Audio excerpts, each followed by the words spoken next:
Cet homme vient littéralement en 2025 de vous faire comprendre que Dragon Ball est mort. Et vous, les fans de Dragon Ball, tout ce que vous trouvez à faire, c'est insulter Toyotaro et faire des vieux débats qui servent à rien sur le canon. C'est ça la communauté Dragon Ball en 2025. Pour ceux qui ne le connaissent pas, cet homme, c'est Torishima. C'est lui qui a aidé Akira Toriyama, l'auteur de Dragon Ball, à créer cette licence légendaire. Cet homme, c'est pas un petit, c'est quelqu'un. Et il a été invité à la Japan Expo avec Toyotaro. Et ils ont pu réaliser une conférence durant laquelle Léo de DB Times lui a demandé comment il voyait l'évolution de Dragon Ball. Ces dernières années, la licence a évolué. Certains la comparent avec Star Wars. Comment voyez-vous l'évolution de Dragon Ball?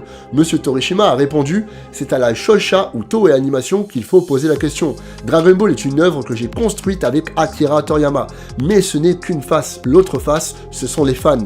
J'espère juste que ça ne basculera pas sur l'argent d'abord pour faire vendre, sinon tout s'écroulera.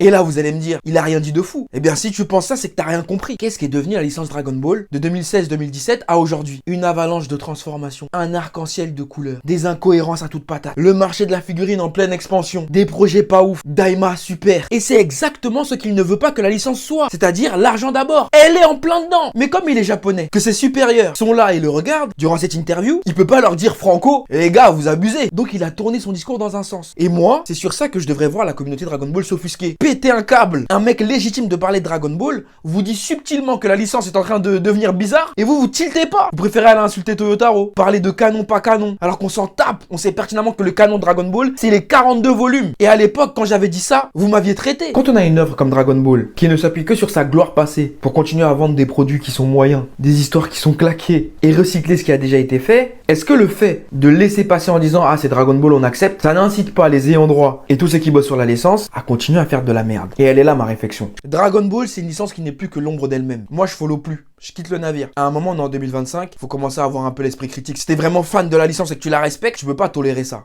C'est pas normal.